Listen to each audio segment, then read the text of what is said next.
بسم الله الرحمن الرحیم. خب امروز رسیدیم به جلسه سوم از داستان بانوی بزرگوار سلما بنت قیس، عبارتی ام منذر رضی الله عنها. اشاره کردیم به فضیلت ایشون که از خاله های پیامبر خدا صلی الله علیه و سلم بوده و این که ایشون دارای چه فضائلی بود، خواهر سلیف بود و بالاخره از کسانی بود که پیامبر بیعت کرد، قبلتین نماز خوند و در جهاد کنار پیامبر بود، به ویژه در غزوه احزاب، و اینکه پیامبر یک یهودی رو که با ایشون ارتباط داشت و به خانواده، یعنی با این خانوادهشون ارتباط داشت، به ایشون پناه آورده بود، رفت پیش پیامبر صحبت کرد و پیامبر به خاطر اون رفاعه رو بخشید و این فضیلتی بود که پیامبر خدا صلی الله علیه و سلم به این خانواده داد که گفتیم رفاعه بعد هم مسلمان شد. حالا ببینیم دیگه چه نکاتی دیگری در زندگی ایشون وجود داره و چه بزرگواری دیگه از پیامبر خدا صلی الله علیه و سلم شامل حال ایشون میشه. میگه که پیامبر خدا صلی الله علیه و سلم در یکی از ازدواج‌هایی که بالاخره خداوند برای ایشون فراهم کرد این بود که عروسی خودش رو در خانه ام منذر گرفت و این داستان اینگونه هست که ریحانه بنت زید ابن عمرو روایت میکنه که چگونه اتفاق افتاد این داستان. میگه از اون قبیله بنی قریظه بالاخره کسی بود که اونجا برای پیامبر قرار شد که به همسری پیامبر در بیاد و اون رو گفتن کجا قرار بدیم، کجا بفرستیم، گفتن بفرستین خونه ام منذر. ام منذر دختر قیس که اون سلما بنت قیس. این که نقل میکنه که رسول خدا صلی الله علیه و سلم وارد شد، ایشون نقل میکنه، خود همین ریحانه میگه که من خودم رو از روی حیا و حجابی داشتم حفظ کردم، پیامبر من خون، گفت بیا بشین در برابر من نشستم، گفت نگاه کن اگر تو خدا و رسول رو میخوای، خدا و رسول هم تو رو برگزیدن که به همسری من در بیایی و این چیزی که هست. حالا اون حکمت ها در اینجا زیاد مد نظر من نیست. اینجا میگه من هم گفتم به رسول خدا صلی الله علیه و سلم من هم خدا و رسول رو انتخاب میکنم و پیامبر میگه من مسلمان شدم و پیامبر هم من رو در واقع آزاد کرد و برای من صدقه و مهریه قرار داد مثل اونچه که برای سایر زنانش قرار داد و ما در خونه ام منذر بالاخره مراسم ازدواج و زفاف خودمون رو گذراندیم و همیشه ایشون هم همون گونه چیزی که به همسرانش میداد پیامبر به من هم میداد و برای من هم حجاب رو واجب کرده بود. و ایشون جالب اینه که میگه که پیامبر خدا صلی الله علیه و سلم اگه از هر چیزی خوشش میومد بدونی که ام منذر بخواد پیامبر بهش چیکار میکرد؟ هدیه میداد، تا اینکه همچنان همسر پیامبر بود تا زمانی که پیامبر از حجۃ الوداع برگشت و ایشون از دنیا رفت و پیامبر ایشون رو در قبرستان بقیع دفن کرد. ازدواج ایشون میگه با پیامبر در محرم در سال 6 هجری بود. حالا روایاتی که نقل شده در این مورد که حالا مد نظر ما نیست. میخوایم صحبت بکنیم نکته دیگری. ببینید اینا خیر و برکات هست. برای ماها ممکنه چیز خیلی عادی به نظر برسه ولی واقعیت اینه که خیر و برکات فراوانی هست. این بانوی بزرگوار ام منذر سلما مثلا یکی از مواردی که نقل شده در خیر و برکت زندگی ایشون اینه که خداوند در قضای ایشون در روزی که داده بود خداوند یک برکتی قرار داده به دعای پیامبر خدا صلی الله علیه و سلم.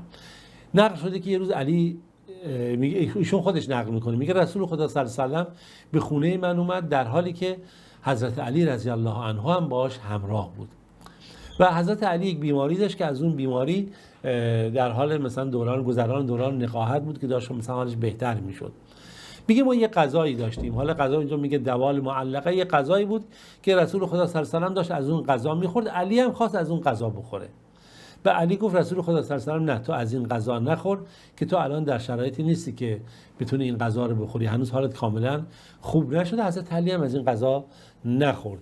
میگه من اومدم یه غذایی با جو درست کردم و سلقی که علف گیاهی بود که در مدینه بود، اونجا گیاه هست که حالا من خودم گیاه رو در واقع نمی‌شناسم. میگه با جو و سلق من یه غذایی درست کردم و اینو آوردم پیش پیامبر خدا صلی الله علیه و سلم. پیامبر گفت یا علی اسب من هذا و هو انفع لک، از این غذا بخور، این غذا برای تو بهتر است. که امام ابو داود این رو در کتاب طب آورده به خاطر اهمیت این غذا، مثلا شاید برای کسانی که دوران نقاهت و بیماری رو پشت سر میگذارن. نکته خیلی جالبی که وجود داره در تاریخ نقل شده، نگاه کنید، این بحث خیرخواهی و کسایی که سفره‌دار بودن و به دیگران غذا میدادن. در تاریخ این گونه نقل شده که میگه یک زنی از انصار بود که اصحاب پیامبر که روز جمعه می اومدن برای نماز، بالاخره هر کی می اومدن از اطراف و اکناف نماز جمعه بخونن.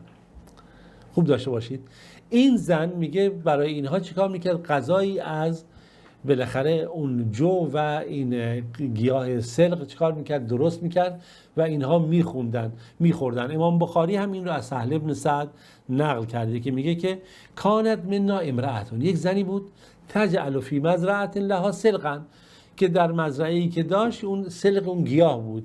فکان اذا کان یوم الجمعه، روز جمعه که میشد، تنزع اصول السلق، این سبزی های سلقشون میکند یا این از ریشه در می آورد و تجعله فی قدر، در یک قابلمه قرار میداد. ثم تجعل قبضه من الشعیر، سپس مقداری مشتی مثلا از جو درش میریخت یا مثلا همون پیمانی که داشتن، تطحنه، که اون رو باهاش مثلا آرد میکرد یا له میکرد. و تکون اصول السلق عرقه، که اشاره میکنه که این ریشه های این گیاه و داره اون اهمیتی که بود.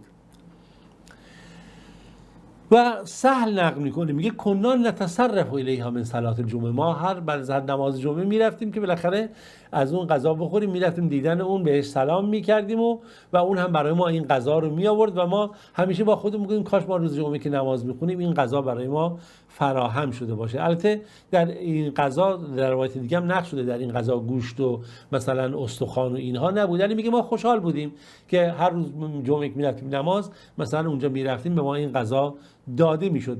جالب اینه که مورخان نقل میکنن میگن شاید اون زنی که این غذا رو جمعه ها میداده به یاران رسول خدا صلی الله علیه و آله، کسانی که نمازگزارانی که میرفتن، این زن شاید همین سلما بنت قیس یا ام منذر باشه. و این نکته رو فراموش نکنید، این خیلی اهمیت داره. الان در برخی از مساجد در مثلا همین آسیای شرقی شما میرید روز جمعه که میرید میبینید مثلا از یک رستوران آوردن به مردم بعد از نماز غذا میدن، میوه گذاشتن اونجا، مردم هر کسی میخواد میوه برای خودش برداره، یکی برمی‌داره که بر نمیداره، حالا یکی بر اساس نیازشه که میگه به تبرک برمی‌داره، من میوه رو برمی‌دارم که مثلا طرف آورده که ثوابش به اون برسه، منم ثواب برسه، یکی خب نیاز داره برمی‌داره. و این یک سنت خیلی حسنه است، یعنی روز عید روزی جشن مسلمانان، روز جمعه روز جشن مسلمانان است و عید مسلمانانه. چه خوبه کسانی که توانایی دارن در هر نماز جمعه ظرف‌های غذایی یا امکانات پذیرایی فراهم بکنن در همون اطراف مسجد، جایی که داخل مسجد هم آلودگی ایجاد نشه یا ازدحام ایجاد نشه، در مکان مناسب که هر کسی که میره نماز جمعه خودشون میخونه اگر علاقه‌مند بود بتونه از اون غذاها بره بخوره و این شادی و فرحی که صحابه نقل میکنن شامل حالش میشه. اینا یه خیر و برکتیه که مورخان نقل کردن. در هر صورت این صحابیه بزرگوار، این بانوی بزرگوار ام المنذر هم جزو همین کسانی است که بالاخره رحمت‌های الهی، رحمت‌های آیاتی که در مورد بهشت و نیکی هست در مورد ایشون و دیگران که خداوند نقل کرده اینجا در موردشون اومده و جزو کسانیه که این بشارت شاملشون شده، جزو افرادیه که در اون بیعت رضوان هم ایشون شرکت داشته و نقل میکنه که ایشون صحابی دو بیعتی که من اشاره کردم که هم زمانی که پیامبر هجرت کرد اینها رفتن برای بیعت و هم زمانی که در بیعت رضوان اونجا قرار گرفت، اون بحث رضایت خدا در زیر اون درخت که در بیعت رضوان معروف هست، ایشون هم بالاخره این شرایط شامل حالش شده. و نکته‌ای که خیلی اهمیت داره میگه مصادر و مراجع دینی ما اشاره به این میکنه ام منذر جزو کسانیه که با پیامبر بیعت کرده. خب پیامبر هم بشارت به بهشت داده و گفته اینها در بهشت با من همراه هستن، لا یدخل النار احد ممن بایع تحت شجره، هر کسی که با من زیر این درخت در بیعت رضوان بیعت کرده وارد آتش نمیشه. خدا هم میگه لقد رضی الله عن المؤمنین، خدا راضی شد، با صیغه ماضی رو تأکید میاره. خب این بانوی بزرگوارم از این بهره مند شده و مازاد بر این که روایاتی که نقل شده که بالاخره از خیر و برکتی که خداوند در زندگی ایشون، در روزی ایشون قرار داده. اون چیزی که من میخوام در پایان این داستان در جلسه سوم اینجا خدمتتون عرض بکنم، اون خیر و برکت و رحمتیه که خداوند نصیب یاران رسول خدا کرده. این خیر و برکتیه که خداوند این چنین برای اینها قرار داده که اینها تونستن از شاگردی پیامبر مستقیما مباشرتا بهره مند بشن. شاگردانی که مستقیما حقیقت و دین و صداقت رو از زبان رسول خدا صلی الله علیه و آله دریافت کردند. کسانی که در صدق و صداقت و در محبت و در خیر و نیکی از همه دیگران سبقت گرفتن، در میدان جهاد کنار پیامبر هستند، در میدان عبادت هستند، در صف نماز کنار پیامبر هستند، در زندگی، در ارتباطات اجتماعی، و اینها خیر و برکتی نیست که ما نمیتونیم به راحتی از کنار این بگذریم. و این نسلی است که اگر ما قدر این نسل رو ندونیم و محبت این نسل در قلب ما نباشه، ما واقعا از ایمان بوی نبردیم. اینها شاگردان واقعی رسول خدا صلی الله علیه و آله اینا هستن، شاگردان اصلی پیامبر هستن، نسل مخاطب دین هستن. اونها حقیقت دین رو مستقیم از کلام الهی که جبرائیل بر محمد صلی الله علیه و آله نازل میکرد میشنیدن، مستقیم آیاتی رو که پیامبر تلاوت میکرد از دهان مبارکش میشنیدن، مستقیم دستورات پیامبر رو میشنیدن و با جان و دل میپذیرفتن.